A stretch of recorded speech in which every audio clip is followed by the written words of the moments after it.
안녕하세요, 순장님. 11교구 순장반 한구전 묵상 플러스. 오늘 본문은 제가 이번 주 목요일 본문으로 했습니다. 10월 31일 목요일 본문이고요. 시편 74편 16절입니다. 볼까요? 낮도 주의 것이요 밤도 주의 것이라 주께서 빛과 해를 마련하셨으며. 아멘. 74편 전문맥만 제가 파일에 해놨습니다. 74편 1절에서 15절 전문맥만 이제 해놨고요. 배경 단어 연구 잠깐 보죠. 이 시는 배경이 이렇습니다. 느부갓네살이 예루살렘을 점령한 이후 이제 지어졌다고 알려진 시입니다. 성전은 파괴됐고 이스라엘 백성들의 삶은 고통의 연속이었던 거죠. 이런 상황에 시인은 애굽의 압제로부터 구출하신, 그러니까 자신들의 조상을 구원해내신 하나님을 기억합니다. 그리고 그 기억을 통해 지금 본인이 당면하고 있는 자신의 민족이 당면하고 있는 문제를 다시 보려고 합니다. 제가 애굽의 압제 이 얘기를 왜 했냐면 시편 74편 오늘 본문 14절 15절에 한번 보십시오.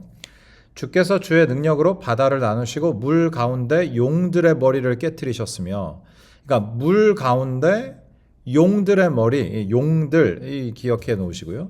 15절에 리워야단의 머리를 부수시고 그것을 사막에 사는 자에게 음식물로 주셨으며, 이런 표현들이 나옵니다. 그러니까 용들의 머리, 리워야단의 머리, 그러니까 용들이 리워야단인 거예요. 리워야단은 그 깊은 물에 사는 괴수로 알려져 있습니다. 엄청난 힘과 괴력을 가진 그런 동물로 알려진 그 전설의 동물이다, 이런 이야기들이 전해져 내려오는데요. 여기에 리워야단이라고 이제 쓰여 있는 요 단어가 에스겔 29장 3절에 쓰입니다. 한번 보시죠. 에스겔 29장 3절요. 너는 말하여 이르기를 주 여호와께서 이같이 말씀하시되 애굽의 바로 왕이여 내가 너를 대적하노라. 너는 자기의 강들 가운데 누운 큰 뭐예요? 악어라. 스스로 이르기를 나의 이 강은 내 것이라 내가 나를 위하여 만들었다 하는도다. 이 기록을 좀 같이 좀 봤으면 좋겠습니다. 여기서 용들, 이제 물에 살고 있는 바다에 사는 용들, 리워야단인데 이 리워야단이 에스겔 29장에 등장한다는 거죠. 정체가 뭐예요? 악어인 거예요. 근데 이게 악어냐 아니냐 이게 중요한 게 아니라 자기 강들 가운데 누운 큰 악어, 그게 이제 에스겔에서는 애굽의 바로 왕이라고 얘기합니다.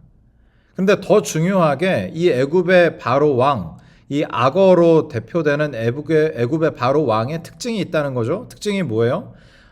스스로 이르기를, 에스겔 29장 3절 그 하반절 보십시오. 스스로 이르기를, 이렇게 말하는 자들이 다 그 강들 가운데 누운 큰 악어고 리워야단이고 물 가운데 용들이다, 이렇게 얘기하는 거예요. 뭐라고 얘기해요? 스스로 이르기를 나의 이 강은 내 것이라 내가 나를 위하여 만들었다 하는도다. 그 강을 누가 만드셨다는 거예요? 강을 누가 만들었다는 겁니까? 자기가 만들었다는 거예요. 자기 자신이 자신을 위하여 만들었다, 이렇게 얘기하는 그 모든 애들이 큰 악어고 애들이랍니다. 큰 악어고 바로 왕이고 리워야단이고 물 가운데 사는 용들이라는 얘기죠. 한마디로 죄인이라는 겁니다. 강은 하나님이 만드셨죠. 강은 하나님이 만드셨어요. 이게 나를 위해서 내가 만들 수 있는 능력이 나에게 없는데, 그렇게 말하고 다니는 존재들이 강들 가운데 누운 큰 악어, 대표적으로 애굽의 바로 왕이었고, 오늘 시편 74편 14절 15절에서는 물 가운데 용들이고 리워야단이다, 이렇게 얘기하는 겁니다. 그런 차원에서 오늘 본문을 한번 보십시오. 낮도 주의 것이요 밤도 주의 것이라 주께서 빛과 해를 마련하셨으며, 여기서 마련하셨다라는 것은 지으셨다, 창조하셨다라는 의미인 거죠. 그러니까 이 천지 만물을 주님이 창조하셨습니다 라고 얘기하는 거예요. 이 시가 언제 지어졌다고요? 느부갓네살이 예루살렘을 점령한 이후에 고통스러운 상황에 지어졌다고요. 그러니까 이런 고통스러운 상황도 주님께서 제어하시고 인도해 가십니다 라고 시인이 이야기하고 있는 것입니다. 한 가지만 더 말씀드리자면 이게 출애굽 당시에 이 출애굽한 백성들이 가장 궁금했던 것이 무엇이었겠습니까? 10가지 재앙, 드라마틱한 이 기적 같은 역사를 통해서 본인들이 자유를 얻었잖아요. 가장 궁금했던 것은 이것이었을 거예요.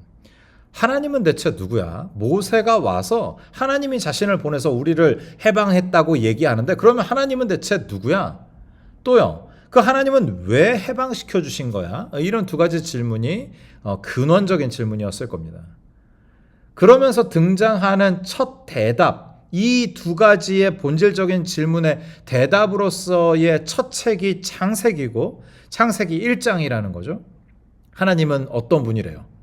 태초에 하나님이 천지를 창조하신 분이야. 이렇게 시작한다는 거죠. 그리고 첫째 날부터 여섯째 날까지 막 여러 가지를 만드세요. 그 누구를 위해 만드신다는 겁니까? 여섯째 날 마지막 사람을 위해 이 모든 배경과 환경을 만드신 분이 너희의 구세주 하나님이시다. 구원자 하나님이시다. 이렇게 소개하는 거죠. 그러면서 너희는 이제 종이 아니야. 원래 종이 아니었어. 하나님이 원래 주인공으로 만들어 주셨는데 죄의 종 노릇하느라 애굽의 종살이 400여 년 한 거야. 이렇게 얘기하는 거죠. 오늘 시편 74편을 지은 시인의 생각과도 맞닿아 있습니다. 마지막 제가 이렇게 정리했어요.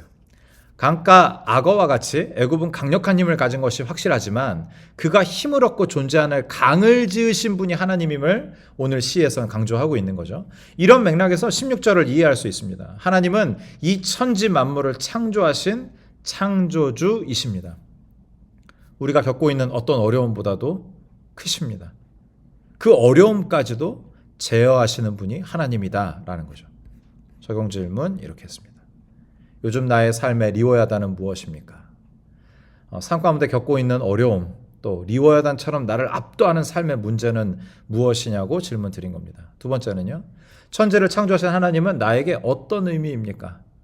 창세기 창조기사는 나에게 어떤 의미인지 문제보다 크신 하나님을 겪었던 적이 있다면 떠올려보고 74편의 시인처럼 그 하나님께 모든 것을 맡기고 의지하는 우리 순자님들 되셨으면 좋겠습니다. 오늘 목요일날 본문입니다. 본문 보시면서 순자님 나름의 개인의 질문들을 만들어 가시기를 바랍니다. 제가 기도하죠. 사랑이 많으신 하나님 아버지 은혜를 감사합니다. 하나님 삶을 살다 보면 리워야단을 만날 때 있습니다. 압도하는 그 힘 때문에 위축이 되고 작아집니다. 주님 그때마다 모든 천지 만물을 만드시고 리워야단이 존재하는 모든 상황들도 창조하신 그 문제조차도 제어하시고 인도해 가시는 하나님을 생각하게 하여 주옵소서. 지난 우리의 생을 생각해 볼 때에 하나님께서 그 모든 문제들을 해결하시고 인도해 가셨던 그 기억을 우리 모두가 갖고 있습니다. 시편 74편의 시인처럼 그 하나님을 기억해내게 하시고 그 하나님께 모든 것들을 맡기고 주님의 인도함을 받는 우리 모두 되게 하여 주옵소서. 모든 말씀 예수님의 이름으로 기도하옵나이다. 아멘.